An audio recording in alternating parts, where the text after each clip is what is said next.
sagging a little? All right, you're on. All right. So good morning. Thank you all for being here today and for inviting me. How many of you are currently regularly using Fusion? Okay. How many of you open Fusion occasionally and use Fusion? And you use it to try to run a search and so forth? Okay. And then you go back to your old friend Tempo, right? Because that's what you know and it's easiest and more efficient usually. And then how many of you have never even opened it, never looked at it, nothing? Okay. So we'll try to do a little combo of basic and advanced kind of rolled all into one today so that everybody gets a refresher and or learns something new and then allows us to move into some of the much more complicated. There isn't anything, there's no neurosurgery in it, you know, so it's not going to be super duper duper advanced. It's just going to be slightly different than anything you've seen, especially if you're a Tempo user. So just real quickly, I'll put my contact information up here for you if you want to jot that down. You're welcome to email me. Once we part ways, call me. I physically don't sit at my desk hardly ever because I'm in a different brokerage office every single day. So you'll get my voicemail when you call, but I will call you back. Or if you want to email me, then I can kind of obsess over those on my phone, on my breaks and stuff. So it's a little bit easier to get me to respond, for me to be able to respond to an email. So. And I'll put this back up at the end of the class as well, so you'll have that again. All right, so I switched that pretty quickly. Is everybody okay with me leaving that screen? Okay. A little teaser. Write it down if you can, and then I'm going to switch screens. All right, so just to kind of do a little housekeeping, first of all, there have been these rumors that we just can't kill. Tempo is not going away. Fusion's not going away. Neither one's going anywhere. We signed a multi-year contract with the vendor recently. It's from the same vendor. They're supplying both side by side for at least several more years. So no issues with either of those programs going away unless there's just something completely unforeseen that happens. But I doubt that. So you'll have your option to choose either one. And if something even more amazing comes along, maybe we'll launch a third option for you for MLS. So that's always a possibility. So when you first log into Fusion initially, depending on how much you use it and how many saved searches you have and things like that, it can take a couple of seconds to load. I have a whole bunch of junk in there from every time I teach, I create something and then I never remember to go back and delete stuff. So mine takes a little bit longer to load than the average user. So just kind of keep that in mind. It only took a couple of seconds and then I'm up and ready to go. So if you see that little bit of a lag, just know it's because you're such an avid user, probably. And then again, just to kind of review, refresh, and introduce the handful that haven't yet been into Fusion, this is what they call their dashboard or home screen. And they have these widgets. I love the words I get to say when I teach Fusion. So widgets or gadgets, all these little boxes, give you some kind of quick and simple Cliff Notes versions of functionality. One of the kind of handy ones here is Inventory Watch. Mine are in a completely different order, by the way. If you're following me, you're going to need to scroll up or down and look for Inventory Watch. I would venture to guess it's somewhere on the page, but your box is just in a little bit different order. If you click and hold on the title bar of each of those, you can kind of slide them around and move them up and down and minimize and close. So you can customize that page just a little bit. So I just scooted them up for when I teach. They're just right there. So what it initially will default to is personal. Oh, looks like we have a sad face.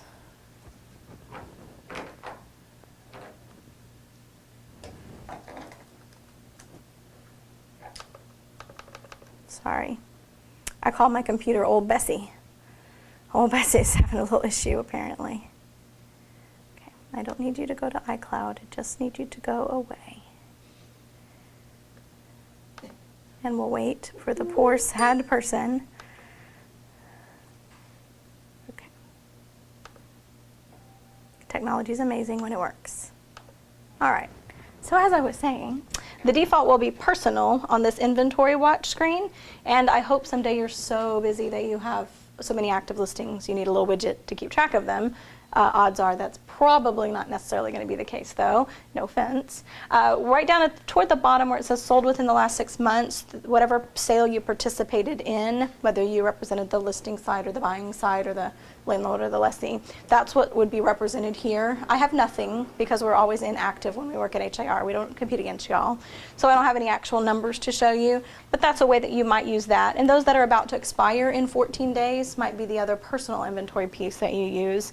Every time you sign a listing agreement, most often it has a completely different expiration date than the previous. So that'll just kind of help you keep track of those. You also get an email from the system automatically 7 days before a listing expires, so it helps you keep on top of those in that way. So that's a way that you can use the little widget personally. If you switch over to the second option that says My Office, these are things that you can use to know what's happening in the inventory here. For instance, if you take property calls, if you're working the property desk, where it says active listings, that's every listing in this branch office that's active, whether it's a lease or for sale, no matter what the price range, multifamily, anything at all, high-rise condos. There's a lot of high-rises around here, right? But everything will kind of be all together. And one of the benefits of Fusion is you can sort. So you can sort by price or sort by property type or sort by street address alphabetically. So if someone calls and says, yeah, I'm looking at this place and it's on Maple, but I can't make out the number, you can just sort and find whatever this office has on Maple. And you can say, oh, that's a townhouse or a single family home or whatever. You'll be able to see all of the details of the property there. So that's something that I think you'll probably use more than, like I say, the personal view. Excuse me. New this week also can be real helpful. This is whatever listings have come on the market this week. So that's something that might help. Again, if it's a brand new listing and the sign just went up, you may not have had, the listing agent may not have had a chance to let the office know, or the word may not have traveled all the way around just yet. So that'll help. And then the expiring in 14 days, those sold, so forth, probably again aren't really a scope. You can't see when other people's listings are expiring, so that one's not really going to help you. But yes, sir. One of my questions is, are you able to look back and look at historical data on expireds?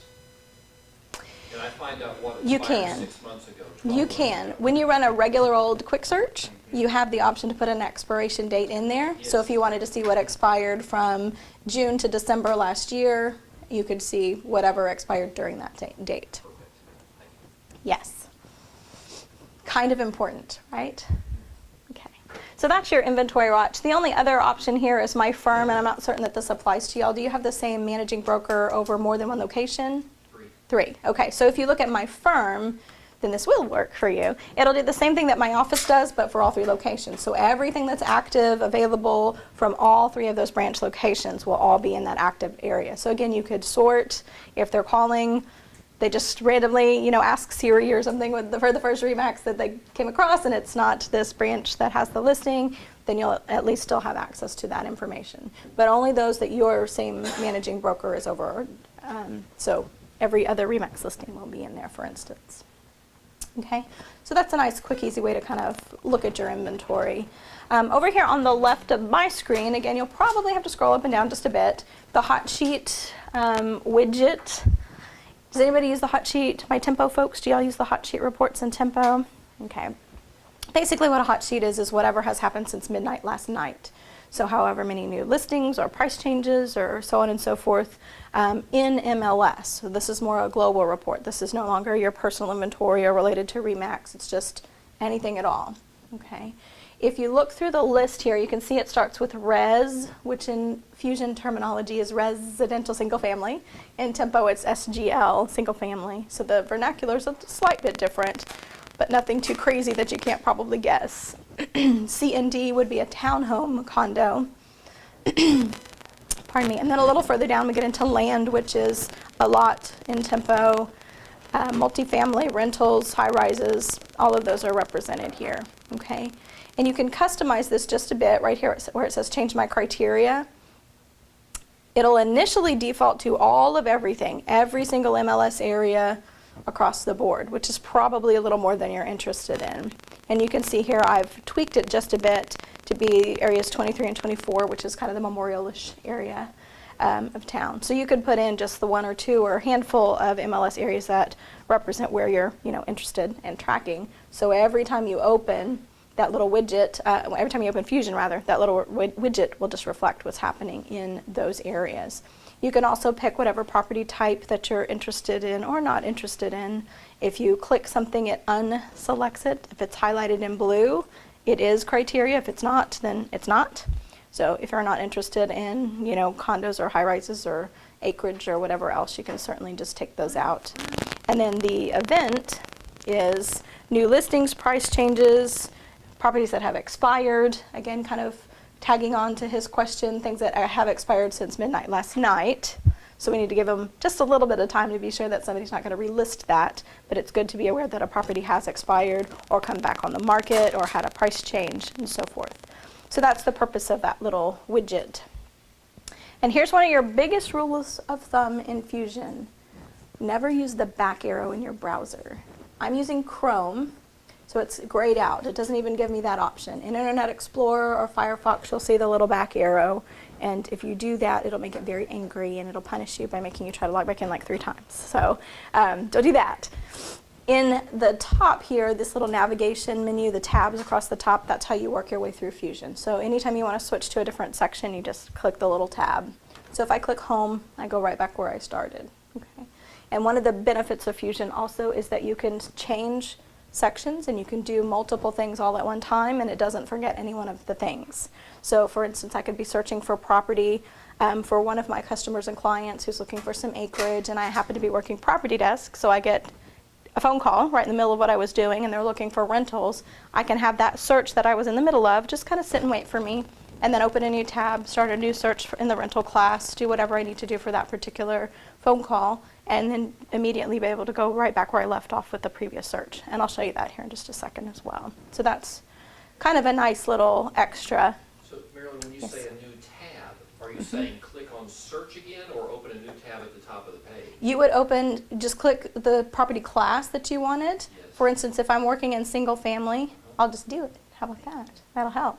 It's very similar to the internet tabs, but they're within Fusion. So if you'll notice right here, this is my single family search. If I go back to, say, rental, because that was my example, you'll notice it puts it side by side. So I can navigate back and forth between these two. So this is my rental, and again, you kind of have to get used to their abbreviations a bit. So this is the res, or single family one, and then this is the rental one. And I know of no limit to the number of little tabs that you can have. My brain can only handle about 4 tasks at one time, and then I'm done with what I can remember. So you just click the tabs to open and move from one to the other. Can you do 2 searches for residential? Absolutely. So I could, yes, if I needed another single family, I could do that. You can do multiple. Doesn't really matter what it is. You can have multiple searches going on. So it's not limited to any particular property class at a time. So when you click on that, it pops up right away. When I click on search, mine seems to take forever to load. Is that a... When you first log in or every time? Almost every time. Almost every time. It shouldn't. When you first log in initially, depending on how many saved custom searches and contacts and so forth that you have, it does take a while to load, but it shouldn't, once you're in the program and using it, it shouldn't be slow to respond like that. So I might show you mine on a break. exactly. I was just about to say that. And then we can troubleshoot. It may just be an internet setting or something. Okay. And then whenever you're ready to be done with one of these, see the little X's, again, it's very similar to an internet tab. If you just click the little X, it closes that particular feature or function that you're using. So I used search as an example because that's often what you end up doing, but we can go into the contact section and check out the address book and look up somebody's phone number. So I could have my search open and then my contact management or my address book, or I can open a hot sheet report. So again, it can be any different section or within the same section that you can have multiple tasks going on. Does that make sense? Excuse me. All right, so one more time I'm going to go back home. And just kind of very last but certainly not least, the resources section there in the center of my screen. Again, a little aerobics for you guys that are following along. You may have to scroll up and down to find it. The MLS links specifically has a copy of our rules, which is very exciting for you, I'm sure. MLS rules and regulations. We have the 40-page legalese version as well as the kind of overview regular Word version. So those are there if you need to refer to those. But under the MLS links, you have the school zone finder. There's several things here that are kind of relevant. You don't need them all the time, but when you need them, you really need them. How many of you are familiar with the school zone finder? You're going to just be so happy. 99.9% of the time, I don't know if that's a proven statistic, but I'm going to go with it. The listing agent does not put the school name on their listing, right? They put whatever ISD, Conroe ISD, Spring ISD, whatever it is. So we then have to go investigate. If our buyer is saying you have to find me a house that's zoned to XYZ Elementary, we have to do the legwork to figure out if that house that they love is also zoned to that school. So the school zone finder is what the tool that you can use to do that. So if, for instance, I look the property up in tax, or it's in MLS as an active listing, and I see that it's in Conroe ISD, I would just click Conroe. I then leave HAR completely, and I'm now over in Conroe ISD's website. And if you'll notice, the page it lands on is in a little address lookup utility. So I could just type the address of that property, and it would tell me immediately what schools that house is currently zoned to. And it is up to date with the district and TEA. So as often as TEA might change something, you should be able to find the accurate information here as well. Okay, and that's true of all of the different school zones. So Spring, Fort Bend, Houston, all of the different ISDs. Again, you're leaving HAR completely once you click the district name, so the site might look slightly different, but the functionality should be the same on all those pages. Worst case scenario, over here there's a phone number. I hear you can still call people and talk to human beings as opposed to just texting or looking stuff up on the internet. I don't know. But you do have a phone number there. Excuse me. And then off to the far right, I'm off in Elkhart, so let me get back up here on Conroe. If you click this detail, it will then list out every school within that district. So if you wanted to call specifically Buckaloo Elementary, you now have the local phone number there. If you click detail again on the far right here, then you've got the principal's name, their email address, a phone number, and a report about the sort of performance of that school, the tax test scores, the student and staff statistics, their rating according to that tax test. You can share it on social media, which maybe possibly at some point you would want to do, but more probably relevant is this print and email. If a client says, well, can little Johnny get in that school and do they have a violin program? They want you to know the answer, but it's technically not your job, right? So you can say, I don't know. Instead of just saying, I don't know, you can say, I don't know, but here's the principal's name, the phone number, a link to the report about the school. So if you just click that email, it'll send them this full report, and then they can do the legwork. One of my favorite quotes, I totally stole this from another instructor, be the source of the source, not the source, right? Mm-hmm. Provide information, be a good resource, but don't promise something that you don't know the answer to or can't deliver. So then you're not liable for that school information, but you've helped them greatly along the path of figuring it out for themselves. So that all is from the School Zone Finder. So again, kind of a little hidden gem there if you haven't used that or weren't aware of it before. And then the rest of the things I think are fairly self-explanatory. The mud notice, Clear as Mud, is an article which explains whether I use 400 A, B, or C, and which circumstances I would use which form. Always defer to your broker and take their advice on that, but also there's a little article there that kind of helps explains there's a real subtle difference between the three forms, but there's very definitely a difference. So when to use what. And then we have a little PDF converter and things like that. So just a couple little handy tools there. If you need them, like I say, they might be real helpful whenever that comes about, but you're not necessarily going to need them all. Just before I leave here, floodplain determination currently is just only Harris County's FEMA flood map, so it might not help you terribly. We are also working on some different layers, and also to make sure that you're aware of this, how many of you are familiar with the Stewart title tax? When you click tax and you go into that tax interface, have you heard anything about that? Okay, well that's going away. Hate to be the bearer of bad tidings. The room just froze a moment, but it's okay. Stewart Title has just decided to not be in the tax software business any longer. So probably about the end of the first quarter, toward the beginning of the second quarter, they're going to no longer provide that product. We already have a new product, Real List, which comes from the same vendor as Fusion and Tempo. That's already ready to go and should launch by the end of this month or the beginning of February. We already have classes. I can come back and do a class for y'all on that. But it has a much more detailed floodplain database, so you can get pretty much the whole country floodplain database. So that'll be a great benefit to you. So you've got a pro there. When the con was we're taking something away, it seemed like we're actually getting a more robust system for y'all. Yes. You will be able to print mailing labels. Yes, it's actually a little easier. You just write on the very first page.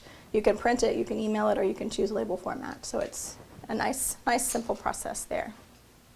Okay. And I can also send you a link to that handout if you wanted to share it with them ahead of time. They can't access it until it launches, but it'll at least give them an overview. All right, so those are kind of just the basics that I wanted to cover before we went too far off into anything more advanced. Top left corner, the fast find just kind of lives right there. You can see it's a radius search. So a quarter mile all the way up to a 100-mile radius around a specific address or intersection. And then it'll just let you know whatever is available in that geographic area. It's a real broad brushstroke kind of a search, but that's what that functionality is. Again, sometimes you need that. Sometimes you want to know what the market is doing within a quarter mile around a particular piece of property. So that's pretty much what that is. Where you usually will go and what you want to do most often is a quick search. Fast is faster than quick because fast is less criteria. You don't have as many options. It's just designed to be real fast. So up here, when we go to the search tab, that's technically called the quick search. So that's what I did before. I chose single family or townhome or rental or so forth. You do have the all property search. Again, my Tempo folks, are y'all familiar with using the all property search? Okay, if somebody can't decide whether they want a single family home or a townhome, you can search for both at once and see, all of the things that fit their criteria. Or if they're maybe going to rent or maybe going to buy, you could search in both the rental and single family or something like that. You get to choose which property classes you want to search in, but you can do them all at one time. Obviously, we can do separate but together, sort of. When we have those separate tabs, I could do a single family search and then just open a new search for the rental. And then I have two separate lists of results. Whereas in the all property search, I get a big long list of everything all together. So just depending on the circumstance, you might want to do one or the other. And then lastly, on this little tab, Search Manager, if you have any saved searches or contacts in Tempo, they've copied over into Fusion for you. So they're just kind of all saved and in the background if you need those. And then if you create any saved searches or attach them to the client gateway or auto notification, when you set that up in the Fusion system, all of those are all saved in that search manager. So you can mass delete, you can tweak them, you can do everything to kind of manage them from that area. So It's okay. our gateway that we've set up in Tempo, is that going to go to the Fusion side? Yes, but it copied the people over and it copied the search over, but it's not delivering any properties for you through Fusion until you give it permission to do that. So everything is still intact and still working through Tempo. You can expire the client in Tempo and activate them in Fusion. Okay. One of the main differences between Fusion, I have a lot of people who, well, not a lot, but I have people who don't use Fusion for anything else except for the client gateway part because the way it delivers it is different. It's an ASAP type notification through Fusion, whereas in Tempo it's only once a day between about 2ish and 4ish in the morning. Okay, so they're getting real-time updates on new listings and price changes and status changes. They even get notifications when photos are added for the first time. So that's good, right? The con to that is they're getting emails all day long, right? So it's pros and cons. Know your target audience is what I always say. If they're going to love, minute by minute updates, then that may work great for them. You also have the choice in Fusion to adjust that. If they do only want it once a day or once a week or whatever, you can pick. When you choose the once a week version, you can pick just Tuesday or something like that and have it delivered as frequently or infrequently. You can even go up to bi-monthly or once a month. So you have a little bit more flexibility with how it's delivered and when it's delivered. Okay, can you show us how to delete a search? Yes. If you go into that search manager, hover on search, then click search manager, they'll all be listed there. The ones that are attached to clients and actively sending out property updates are listed at the top, and that's why they have the little green icon there to the left. They're doing something actively.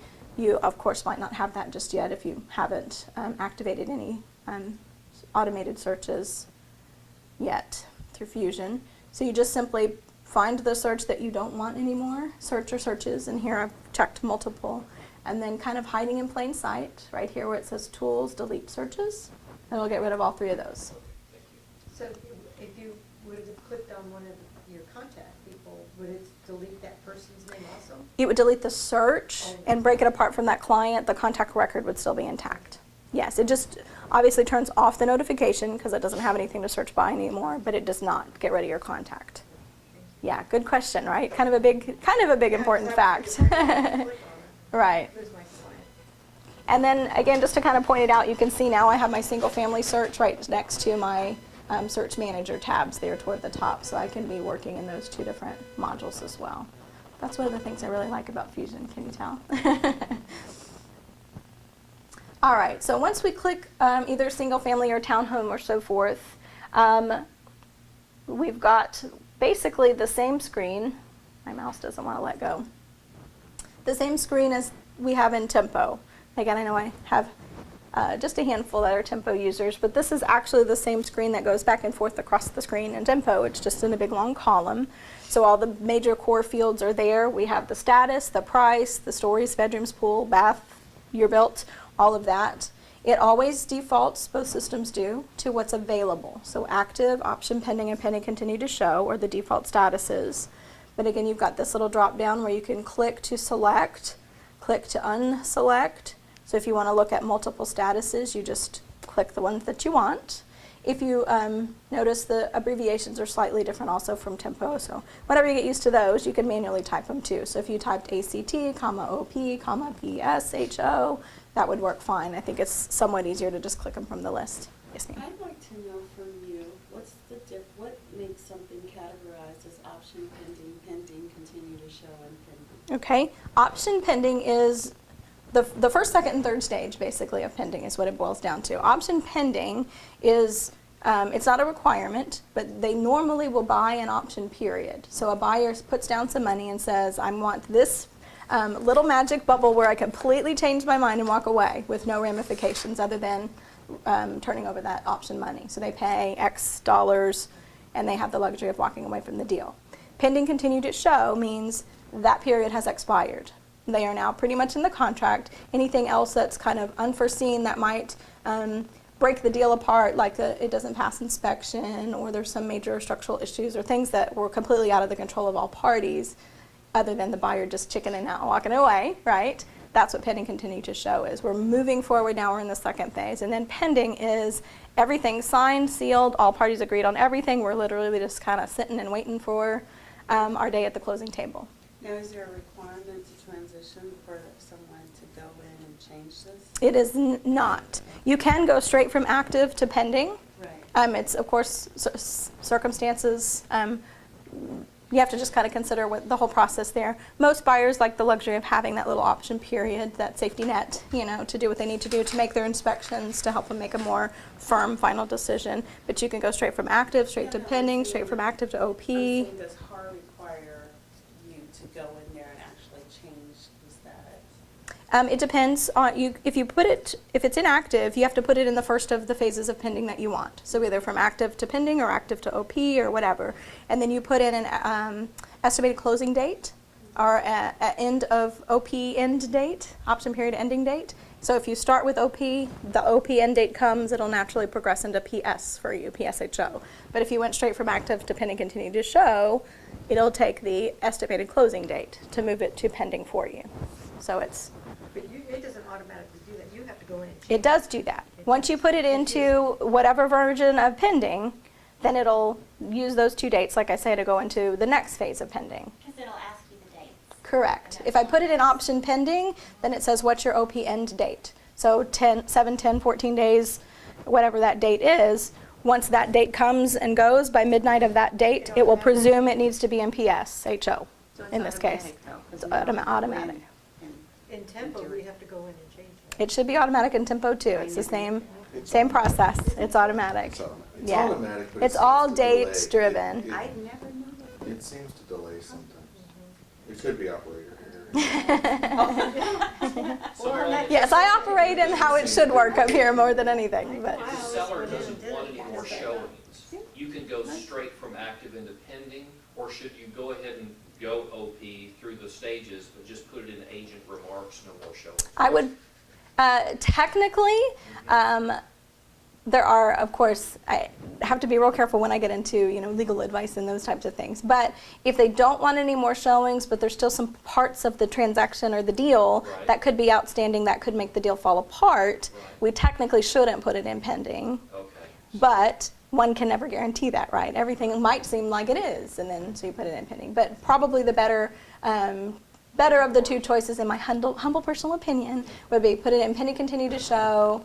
If you feel like there's anything sort of left loose, but if you feel fairly confident, put it in pending. Make sure that you put in the remarks either way. Yeah, Seller like requests no they're more just sick of showings. people coming through their Correct. home, the deal's not signed, Correct. sealed, delivered, but they're like, no more showings. Right. And you can see where that can be a little, if you put it in pending, continue to show, I mean, the title is right there in the title, right? Right. Continue to show. Right. So you can see where that could be frustrating to buyers, agents, and buyers. But it says that we could, but then you say that we can't, But everything is up to the seller's discretion. If the seller says, I don't want any more showings, and it's inactive, that's still the seller's choice, Yes. right? Correct. So as long as you're careful to very clearly say, seller requests no showings until such and such date, or between this date and that date, or whatever, and notify your CSS if you use CSS and all that. Just make sure it's everywhere that you can put it, that the seller is requesting that. Okay, that's the key word there, is not that you've made the choice, but the seller has. Okay. All right. Y'all ask such great questions. I get all excited about this stuff. I'm kind of a weirdo. All right. I also love mowing the lawn. So I mean, there's just like I'm a weirdo. I have a question. When I go into the search, the map always just automatically pops up. And you can just click that little map button and make it go away, and it should default to staying off for you from that point forward. There are occasions where it just kind of thinks for itself and it comes back, but just click that button and it'll go away.